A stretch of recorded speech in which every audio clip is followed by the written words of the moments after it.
अब next topic start करते हैं। The next topic is named as the concept of acids and bases. हम basically जब भी आयनिक इक्विलिब्रियम को डिस्कस करते हैं, हम लोगों ने सुबह डिस्कस किया in the previous lecture that the equilibrium formed between the unionized molecule and the ions formed in the solution leads to the formation of an equilibrium called ionic equilibrium। और उसके बिहार पे हम लोगों ने लास्ट लेक्चर में एक derivation की थी, जिस डेरिवेशन का नेम था ओस्टवर्ड डिल्यूशन लॉ। और उस सॉल्यूशन में स्पेसिफिकली हम लोगों ने किया था, उस सॉल्यूशन में हम लोगों ने degree of ionisation of weak electrolyte को कैलकुलेट किया। अब पॉइंट आता है, जब भी आप आयनिक इक्विलिब्रियम को डिस्कस करने जाओगे, उस आयनिक इक्विलिब्रियम को जब भी हम लोगों ने एक्सपेंड करना है, एक्सपेंड करते टाइम एक छोटी सी चीज माइंड में रखनी है कि उस कंसेप्ट में स्पेसिफिकली तीन कंसेप्ट्स को डिस्कस किया जाएगा, जो तीनों के तीनों कंसेप्ट्स किसे डिस्कस करेंगे, एसिड और बेस को। And the point of discussion is कि जब भी आप आयनिक इक्विलिब्रियम को डिस्कस करते हो और उसमें वीक इलेक्ट्रोलाइट को डिस्कस किया जाता है, तो उन वीक इलेक्ट्रोलाइट के लिए हम लोग एक डिसोसिएशन कांस्टेंट निकालते हैं। वो डिसोसिएशन कांस्टेंट जिसमें अल्फा की value is equal to √Ka/C, alpha is equal to √Kb/C, where Ka stands for the dissociation constant for a acid and Kb stands for the dissociation constant for a base. और उसी dissociation constant को acid और base के लिए distinguish करने के लिए हम लोगों ने तीन डेफिनेशंस फिर से एक्सप्लेन करनी है, और वो तीनों की तीनों डेफिनेशंस एसिड और बेस की होगी। बट उन तीन डेफिनेशंस में तीन साइंटिस्ट के कांसेप्ट टोटली ऑपोजिट होंगे। The first one will be given by a scientist called Arrhenius. Basically बच्चे हम लोग करते क्या, जब भी हम एसिड और बेस के कांसेप्ट को एक्सप्लेन करते हैं, तो एसिड की एक सिंपल डेफिनेशन क्या है, कोई भी ऐसी चीज जो H पॉजिटिव आयन देती है उसे क्या बोलते हैं, एसिड। कोई भी ऐसी चीज जो OH नेगेटिव आयन देती है उसे क्या बोलते हैं, base. Means any substance which contains H positive ion is known as the acid and any substance which contains OH negative ion is known as the base। But ये definition देने वाला scientist कौन था, उस चीज का क्रेडिट जाता है साइंटिस्ट को, scientist is named as the Arrhenius. तो आर्गेनियस के अकॉर्डिंग अगर बेसिकली बच्चे मैं HCl को लूं, then HCl will dissociate to give H positive plus Cl negative। if I will take NaOH, Na will dissociate to give Na positive and OH negative। तो हर वो चीज जो डिसोसिएट होगी क्या देगी, H पॉजिटिव आयन, उसे आप नेम दोगे एसिड का। हर वो चीज जो डिसोसिएट होगी क्या देगी, OH नेगेटिव आयन, उसे आप नेम क्या दोगे, बेस का।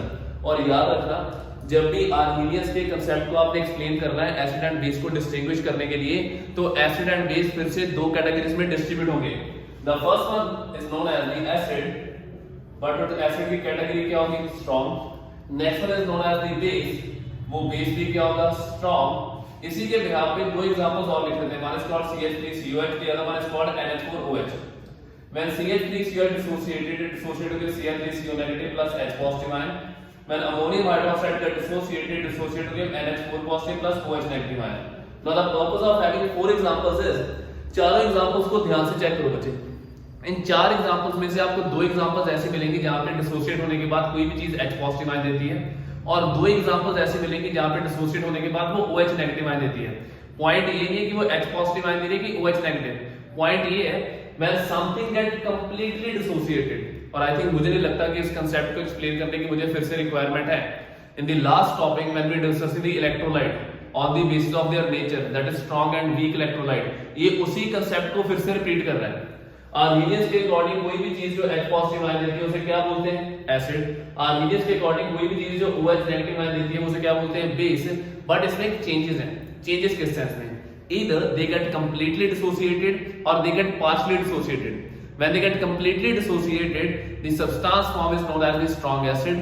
when they get partially dissociated, the substance formed is known as the weak acid। means यहाँ पे जो H पॉजिटिव डिसोसिएट हुआ विद द Cl नेगेटिव, ये कंप्लीटली डिसोसिएट हुआ। यहाँ पे जो H पॉजिटिव डिसोसिएट हुआ ये कंप्लीटली डिसोसिएट नहीं हुआ। Due to the instability of the ions, it will again react back to form a state called equilibrium state, जो उस एसिड की नेचर को मुझे क्या बना देगी, वीक एसिड।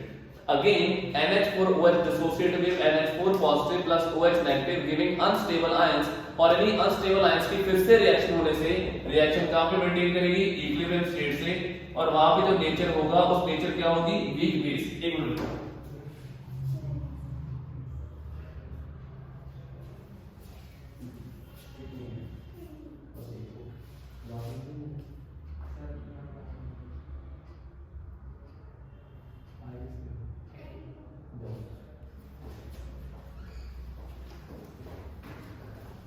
अब आप दूसरे केस में बच्चे, इन 4 एग्जांपल्स में हम लोगों ने बेसिकली किया है, हम लोगों ने एसिड और बेस को डिस्टिंग्विश किया जो हम लोग पहले भी करते थे, डिस्टिंक्शन में कुछ नया नहीं है। But the point being is कि इस बार ये क्रेडिट एसिड और बेस का एक्सप्लेन करने का जाता किसको है, आर्हेनियस को।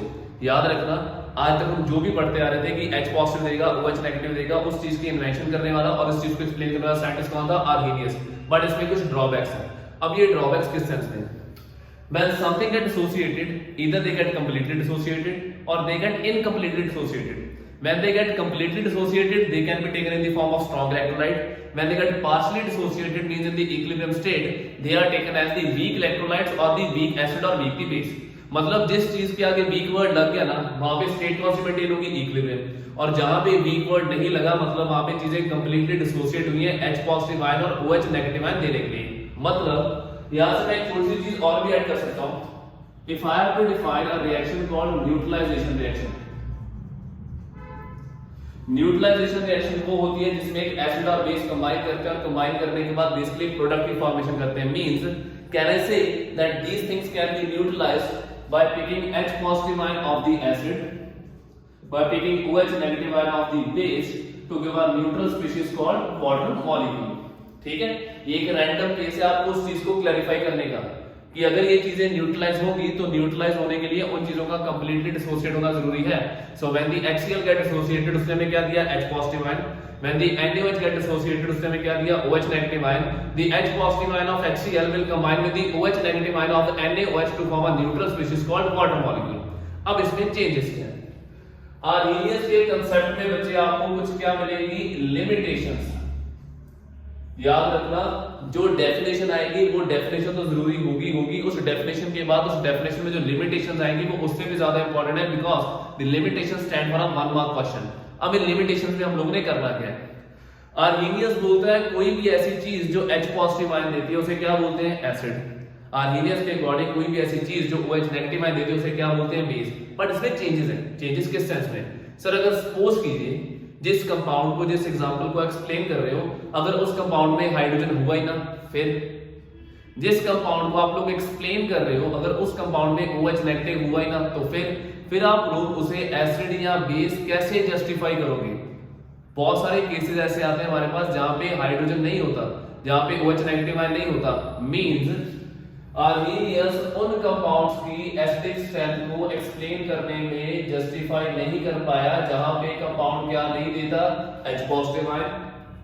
वो उन कंपाउंड्स की बेसिक स्ट्रेंथ को एक्सप्लेन नहीं कर पाया जहां पे कंपाउंड डिसोसिएट होने के बाद क्या नहीं देता, OH नेगेटिव आयन। पहले 2 पॉइंट्स की छोटी सी क्लैरिफिकेशन। मान लो इफ आई एम सेइंग मेरे पास मुझे एक कंपाउंड आ गया BF3, मेरे पास एक कंपाउंड आ गया NH3। अब in future when we will go for a concept called Lewis acid base concept, पहले आर्हेनियस, उसके बाद Bronsted-Lowry concept and the third one is called Lewis acid base concept। Lewis acid base concept में आपको कुछ ऐसा content provide किया जाएगा कि आप किसी और स्पीशीज की भी एसिड और बेसिक नेचर को डिफाइन कर सकते हो। अब BF3 एसिड है, अभी के लिए कुछ बच्चों को ऑलरेडी पता भी होगा, इलेक्ट्रॉन डेफिशिएंट नेचर, याद करो ऑक्टेट रूल के अकॉर्डिंग। BF3 एसिड है बट इसमें हाइड्रोजन नहीं है, मतलब आर्हेनियस की डेफिनेशन एसिड के लिए सिर्फ उन्हीं कंपाउंड्स में इंप्लीमेंट हो सकती है जहां पे उसके पास H पॉजिटिव मतलब हाइड्रोजन कंटेनिंग आयन होगा। पॉइंट समझ में आया। दूसरा केस क्या है, वो बोलता है कि अगर आपने किसी कंपाउंड को बेस दिखाना है मतलब उसकी बेसिक नेचर दिखानी है तो बेस के लिए उसके पास क्या होना चाहिए, OH नेगेटिव आयन। मैं नहीं बोलता कि OH नेगेटिव आयन होना चाहिए, ये स्पेसिफिकली हमें किसने गाइड किया, हमें गाइड किया आर्हेनियस ने। तो आपको क्या लगता है कि NH3 में OH नेगेटिव आयन है, इसमें नहीं है। तो आर्हेनियस के अकॉर्डिंग और आर्हेनियस की सबसे बड़ा ड्रॉबैक, सबसे बड़ी लिमिटेशन क्या थी, it fails to explain the acidic character of those substances which does not contain H positive ion, it fails to explain the basic character of those substances which does not contain OH negative ion, and third and the most important one, इस limitation को करने के बाद हम लोगों ने उस चीज को हल्का सा चेंज भी करना है।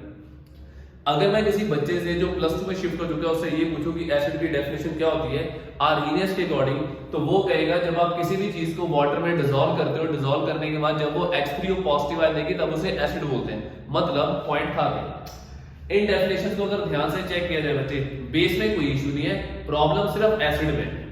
जब आप किसी एसिड को डिसोसिएट करते हो चाहे वो स्ट्रॉन्ग है चाहे वो वीक है, एसिड को जब डिसोसिएट किया जाता है तो वहां से H पॉजिटिव आयन बाहर निकलता है और H पॉजिटिव आयन का जो साइज होता है दैट इज एक्सट्रीमली स्मॉल, तो वो कभी भी इंडिपेंडेंटली एग्जिस्ट नहीं करता, वो कभी भी इंडिपेंडेंटली एग्जिस्ट नहीं करेगा। Means it is not possible to write down H positive alone, इसे अकेला कभी भी नहीं लिखा जा सकता। तो अगर इन फ्यूचर आप कभी भी H पॉजिटिव आयन को बाहर निकालने जाओगे और उसे एसिड की फॉर्म में डिफाइन करने जाओगे तो रिएक्शन इस तरह नहीं जाएगी that HCl dissociate to give H positive plus Cl negative. The reaction would be like HCl plus water reacts to give H3O positive plus Cl negative. मैंने यहाँ पे न्यूट्रलाइजेशन लिखा था ना, उस न्यूट्रलाइजेशन को लिखने का पर्पस क्या था? न्यूट्रलाइजेशन मींस जो आपका वाटर बना है, water being a neutral species. क्यों? क्योंकि ना ये एसिड है ना ये बेस है। इसके अंदर H पॉजिटिव है जो इसे एसिड बना देता है, इसके अंदर OH नेगेटिव है जो इसे बेस बना देता है। अब एक लास्ट पॉइंट ध्यान से समझना, उसके बाद आर्हेनियस का कांसेप्ट खत्म है। According to Arrhenius, an acid is a substance which contains H positive ion. So HCl dissociate to give H positive plus Cl negative. But मैं अब बोलता हूँ कि ये रिएक्शन गलत है, क्योंकि ये रिएक्शन हम लोगों ने लिमिटेशन में जाके ध्यान से ऑब्जर्व की। इसकी लिमिटेशन ये थी कि आर्हेनियस के अकॉर्डिंग कभी भी H पॉजिटिव आयन अकेला बाहर नहीं आएगा। अगर आपने उसे बाहर निकालना है तो आपने उसे किस सेंस में बाहर निकालना है? H3O positive. तो सामने से बंदा एक क्वेश्चन पूछता है, सर आपको नहीं लगता कि अब इसमें एसिड की प्रॉपर्टीज नहीं रहेंगी? अब भी इसमें एसिड की ही प्रॉपर्टीज हैं। किस तरह से? जब इसे अंदर से बच्चे आप ओपन करके देखोगे तो ओपन करने के बाद इसके अंदर क्या दिखेगा? H पॉजिटिव और वाटर। पहले भी इसके अंदर क्या दिखता था? H positive. अब इसके अंदर क्या दिख रहा है? H पॉजिटिव प्लस वाटर का कॉम्बिनेशन H3O पॉजिटिव। तो सर वाटर के आने से प्रॉपर्टीज पे इफेक्ट पड़ेगा? वाटर के आने से प्रॉपर्टीज के ऊपर कोई भी इफेक्ट नहीं पड़ेगा, क्योंकि water being a neutral species, water being a neutral species, तो जब वो रिएक्शन के अंदर आएगा तो अंदर वाले H पॉजिटिव आयन की कंसंट्रेशन पे कोई भी इफेक्ट नहीं डालेगा। अगर वो उस H पॉजिटिव आयन की कंसंट्रेशन पे कोई भी इफेक्ट नहीं डालेगा तो जो आपका पहले एसिड था वो अब भी एसिड रहेगा। मतलब जो उसमें प्रॉपर्टीज पहले थी वो प्रॉपर्टीज अब भी होंगी, बट बेनिफिट क्या हुआ? जो H पॉजिटिव आयन अकेला इंडिपेंडेंटली एग्जिस्ट नहीं कर सकता था, अब उसका साइज क्या हो गया? लार्ज। अब वो इंडिपेंडेंटली एग्जिस्ट कर सकता है। Means in future when you will dissociate an acid with dissociate to give H positive ion, in that particular acid you will not singly dissociate H positive ion. In that acid first we will add water, और उस water को add करने के बाद जो H positive ion होगा वो H3O positive ion से replace हो जाएगा, और उस H3O positive ion को बच्चे आपने बोलना क्या है? Hydronium ion. जैसे जैसे आपकी स्टडी बढ़ती जाएगी आपको धीरे धीरे फ्यूचर पता लगता जाएगा कि हम लोग कई बार H पॉजिटिव को किससे रिप्लेस कर देते हैं? H3O positive. Are they different? No, they are not different, they are one and the same. आप H पॉजिटिव लिख दो, आप H3O पॉजिटिव लिख दो, इसे भी हाइड्रोनियम आयन ही बोलते हैं, इसे भी हाइड्रोनियम आयन ही बोलते हैं। तो चेंजेस क्या है? चेंजेस कुछ नहीं है। इसका साइज स्मॉल है, इसका साइज लार्ज है, मिलता इसके अंदर भी H पॉजिटिव आयन है, बट जो वाटर तो न्यूट्रल है, वो न्यूट्रल है, मतलब वो H पॉजिटिव आयन की कंसंट्रेशन पे कोई भी इफेक्ट नहीं डालेगा। So this was all about the Arrhenius concepts of acid and base.